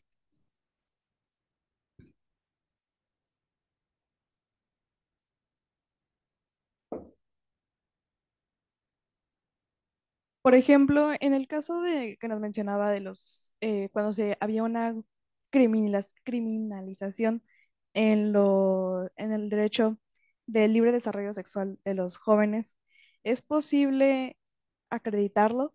Y si se logra acreditar, eh, ¿no entraría ahí algo como un amparo o alguna jurisprudencia, algo que pudiera ayudar a la resolución del caso en ese sentido de la criminalización? Ay, qué bueno que tocaste el tema, porque me parece que nos interesa mucho, les interesa mucho a ustedes jóvenes. Adelante, por favor. Muy buenas preguntas, muchísimas gracias. Sí. Eh, Respecto a la primera, el caso concreto, el padre que entrega a la hija a la concubina que se dedica a explotarla, entiendo, sexualmente. Eh, yo creo que en general las mejores herramientas que pueden adquirir en un aula son aquellas que no sean googleables o que no pueda responder ChatGPT, ¿no? Entonces, respecto de qué tipo penal en específico se podría acreditar y la forma de intervención, es decir, autoría o participación del padre, Pues yo creo que eso es algo que lo importante es que sepan cómo hacerlo, más que la respuesta concreta, que seguramente se daría un delito de explotación sexual con agravante por relación familiar, él en calidad ya sea de cómplice o incluso de coautor. Las formas de participación están en el artículo 22 del Código Penal de la Ciudad de México. En la ley de trata están estos delitos de explotación sexual con agravantes en caso tanto de minoría de edad como vulnerabilidad, como de relaciones, en este caso, paterno-filiales, ¿no? Entonces, pues, sería el saber buscar el tipo penal. Ahora, advertencia, la ley de trata tiene muchos problemas en su configuración, deja muchas lagunas, y hay quienes incluso creen que con la expedición de la ley de trata quedaron derogados los capítulos relativos, por ejemplo, a corrupción de menores, a pornografía infantil, de los códigos penales de las entidades federativas. Desde mi punto de vista, no podría entenderse de esa manera si hay una laguna, incluso axiológica, en la ley de trata, que insisto, hay muchas lagunas. ¿Sí contesté tu pregunta? ¿Sí? Ahora, respecto de hasta dónde llega el rol de la víctima en el proceso penal, no tiene que ver con las etapas. No es como que en una tiene un mayor rol y en otra tiene un menor rol. Esto también sucede, pero en realidad con lo que más tiene que ver es con los delitos. Hay delitos en los cuales la víctima puede decidir que no ocurra absolutamente nada o que lo que sea que esté ocurriendo se detenga. Incluso después de una sentencia condenatoria confirmada en segunda instancia y negado el amparo, y el amparo en revisión en su caso, eh, ya purgando la pena de prisión, la víctima puede decidir que salga de prisión en los delitos de querella. Son delitos en los cuales puede otorgar el perdón. Y el perdón se puede otorgar en cualquier etapa del proceso, incluso después de una condena, ¿no? Hay otras maneras en las que las víctimas tienen no solo voz, sino también voto, por decirlo de alguna manera, en los procesos penales, además de, en su caso, el otorgamiento del perdón o la no formulación de la querella. Eh, por ejemplo, los acuerdos reparatorios, la suspensión condicional del proceso. Incluso en un procedimiento abreviado, la oposición fundada de la víctima respecto de la reparación del daño puede ser tomada en cuenta para no autorizar esta forma de terminación anticipada del proceso, que es el procedimiento abreviado. Ojo aquí, porque muchos podrían decir, o sea, los pesos y centavos. No, debemos entender, sobre todo en ese artículo, por reparación del daño, la reparación integral del daño. Entonces la víctima dice, para mí, lo que me repararía conforme a la Ley General de Víctimas sería una disculpa pública, un reconocimiento, un sometimiento a cursos, a tratamientos, en fin, debería eso tomarse en cuenta, efectos de, por ejemplo, negar, ¿no? La procedencia de un procedimiento abreviado. Ahora, la suspensión condicional del proceso, por ejemplo, no puede darse en delitos que tengan una media aritmética mayor a 5 años. El acuerdo reparatorio tiene sus propias limitaciones. Yo lo que digo es, más allá de la ley lata, desde un punto de vista de ley ferenda, de cómo debería ser el derecho penal, creo que la justicia restaurativa debería dar lugar a reformas a toda esta serie de figuras, de instrumentos, instituciones, para que las víctimas tuvieran muchísimo más control y un rol mucho más importante respecto al proceso, insisto, con la advertencia, salvaguarda, precaución de que las asimetrías de poder existentes en la sociedad podrían resultar en discriminaciones a la hora de aplicar una mayor, eh, eh, una mayor posibilidad para la víctima de tomar decisiones. El que sea amenazada para que otorgue un perdón, ¿no? O el que sea billeteada, y entonces una persona entre más dinero tenga, pues más impune puede ser, ¿no? Y hay visiones también que consideran punitivista poner en las manos de las víctimas la decisión de si la solución debe o no ser cárcel. A mí, yo con eso no tengo problema, a pesar de considerarme en general antipunitivista, que las víctimas pueden decidir si lo que quieren es cárcel o lo que quieren son cursos o una reparación integral que implique disculpas, que implique, yo eso lo veo bien, ¿no? Eh, Cuando la legislación procesal o sustantiva nos pone obstáculos para poner la decisión en manos de las víctimas. También es relevante, digamos, ahí la habilidad para generar las condiciones que lo permitan, ¿no? Y la tercera pregunta, la criminalización de la sexualidad adolescente. Desde mi punto de vista, ¿quién hizo la pregunta? ¿Tú, verdad? Sí. Está clara en el sentido de, me preguntaste cómo se acredita, es violación cualquier relación sexual con una persona menor de 18 años. Así está el 181 bis. Se da. Hay una criminalización de la sexualidad adolescente. ¿Podría combatirse esa reforma a través de litigio estratégico en general? Sí, 100%. Tendría que darse un caso, ¿no? Para poderlo combatir en amparo, dado que ya pasó el plazo de 15 días para el amparo en contra de la ley desde su promulgación, que fue en 2021, pero al momento de un acto aplicativo de esa ley, de ese 181 bis reformado, podría darse este litigio estratégico. Yo he tenido muchos asuntos en los que me hubiera encantado llevar algunos temas a las máximas instancias para generar precedentes, como lo hacen en materias administrativas, ambiental, incluso civil, en materia penal. Siempre son personas reales en juego, con su libertad de por medio o con sus derechos a la verdad, a la justicia, a la reparación del daño y a garantías de no repetición.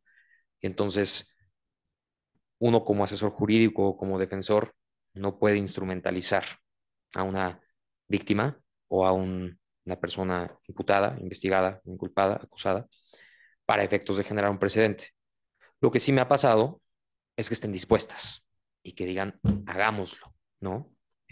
O que incluso la iniciativa salga de la propia víctima o de la asesoría de, en su caso, colectivas feministas que tengan y que esa sea precisamente la intención, lo cual, pues, cuando ha sido el caso, ha sido todo un privilegio poder, ¿no? Desde mi trinchera poner un granito de arena en ese tipo de temas y generar cierta pedagogía, ¿no? Además de litigio estratégico en el sentido de generar cambios legislativos, sobre todo cambios sociales, ¿no? En la forma de entender la realidad, de entender el derecho penal, entender las responsabilidades que tenemos como miembros y miembros de la sociedad entre nosotras y nosotros, ¿no? Gracias. Una pregunta o comentario más. Anda, hay dos. Híjole.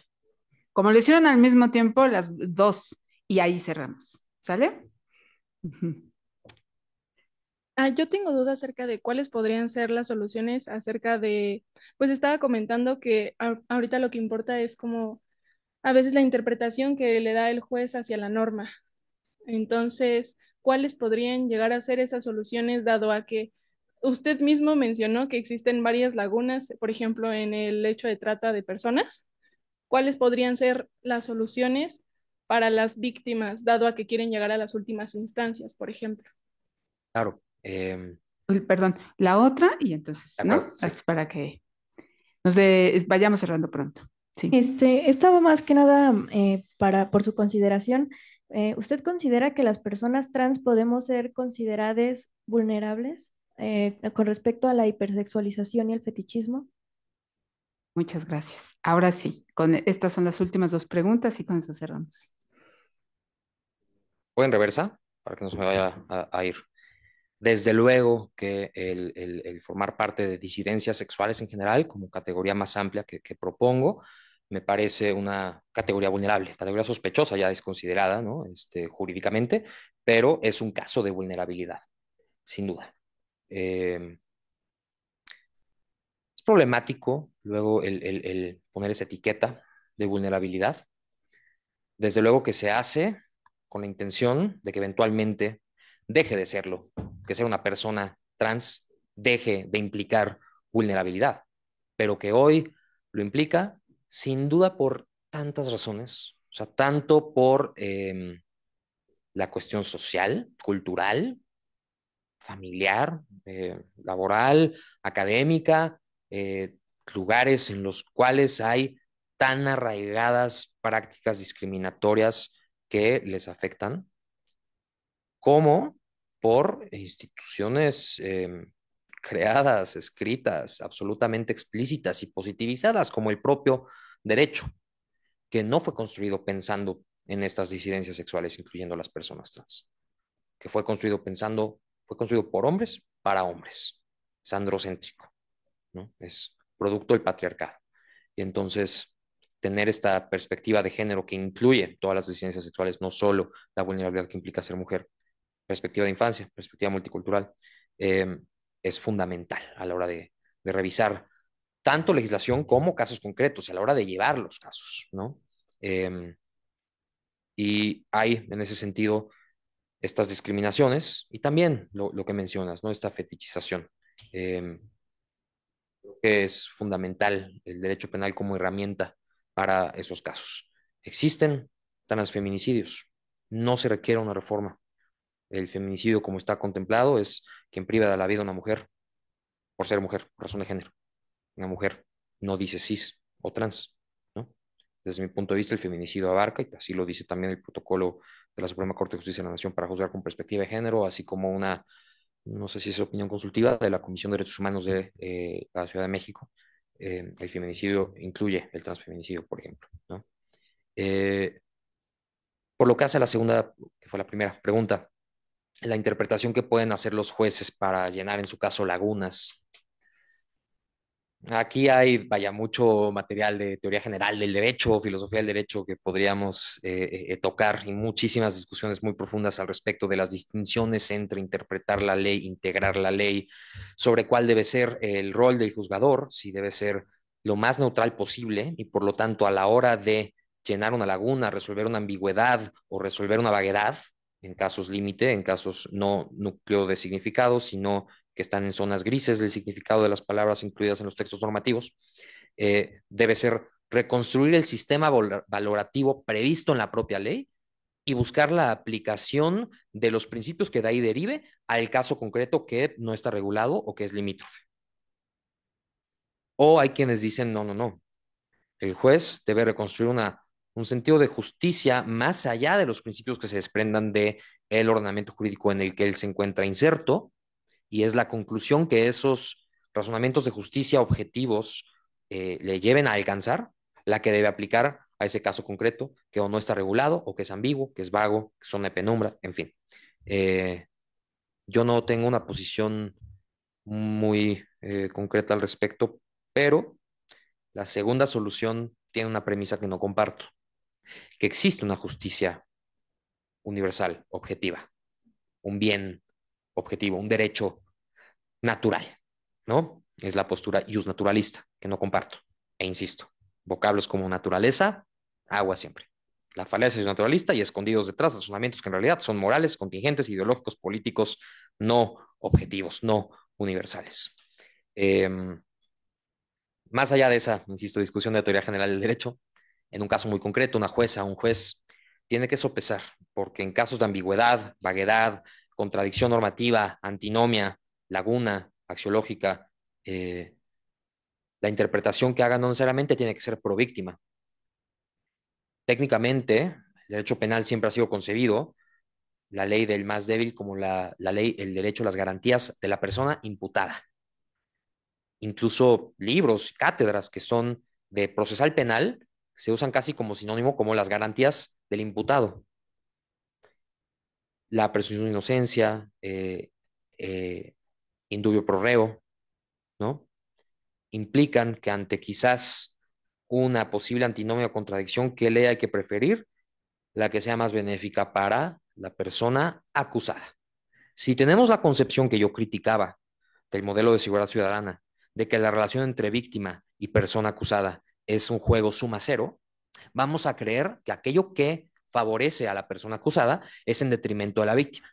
Yo creo que hay que romper ese paradigma y no pensar que la interpretación más favorable a la persona acusada necesariamente implica un desfavor a la víctima. No necesariamente. Hay, insisto, muchísimos grises y matices en los cuales podemos vivir sin inclinarnos por blancos y negros, ¿no? Y en esa medida es una labor titánica, difícil, muy, muy compleja y sofisticada la que tienen juzgadoras y juzgadoras para, en casos límite, aplicar un derecho que equilibre las posiciones entre víctima y persona acusada, de manera que nos parezca que cumple con los fines del derecho penal. Por ejemplo, esa podría ser una visión funcionalista. Eh, pero sin duda es complicado. Hay tensiones muy claras, normativas, en códigos sustantivos incluso. Se debe aplicar ante la duda la ley penal más favorable al reo. Está en directa contradicción con, por ejemplo, el concurso aparente de normas, el artículo 14, que tiene 3 principios, uno de los cuales implica la protección más amplia del bien jurídico, es la que se debe proteger. ¿Mayor pena es protección más amplia? Sí, sí. Entonces tendríamos que aceptar que hay una contradicción, porque ahí sí sería una concepción de suma cero. Aplicar la ley que implica una protección más amplia del bien jurídico, es el principio de consunción, eh, implicaría aplicar la que más desfavorece a la persona acusada, ¿no? Y a la inversa. Entonces es pues muy complejo, ¿no? Y sí, tienen, en esos casos, que tampoco son muchos, la mayoría sí están resueltos en el texto normativo, pues esa labor, ¿no? De aplicar el derecho de manera pues, muy cuidadosa, muy equilibrada. Bueno, muchas gracias. A ver, yo me quedo pensando y solo es un comentario para cerrar. Ustedes recordarán que siempre hemos repetido en sus clases de derecho y de derecho penal y procesales y etcétera, que en el derecho penal existe un principio de aplicación estricta de la ley. Ya se dieron cuenta que no es así. No necesariamente hay una aplicación estricta de la ley, porque precisamente la ley en conflicto, la ley con lagunas, la ley en donde se establecen conceptos que son difíciles de definir objetivamente, nos da lugar a que tengamos que hacer una interpretación de la ley siguiendo estos principios, que puede ser el principio pro persona, el principio indubio pro reo, la mejor protección para las infancias, para las personas en situaciones de vulnerabilidad, etcétera. Entonces, sí hay graves problemas y muy interesantes problemas que afrontan los operadores del sistema jurídico penal. Y entre esos están ustedes, ¿eh? Estamos nosotros. Así que pues, tenemos grandes retos. Yo verdaderamente felicito a estos dos grupos que se han congregado esta tarde por su interés, por sus preguntas inteligentes. Por supuesto, a las profesoras y profesor que organizaron esta sesión e indudablemente a nuestro ponente que pues esta tarde nos regaló una magnífica exposición, una lección que ha aglutinado varias lecciones y que nos deja varias reflexiones y a quien invitamos.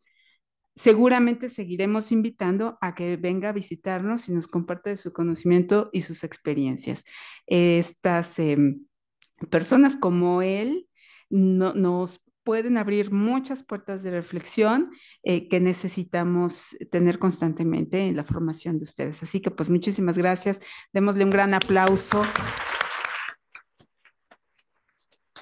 Y bueno, pues le preparamos una constancia de parte de todos nosotros y un regalo. Todo mundo sabe aquí qué son las guías. Yo le voy a platicar a él qué son las guías para la valoración de la prueba judicial, que es una serie de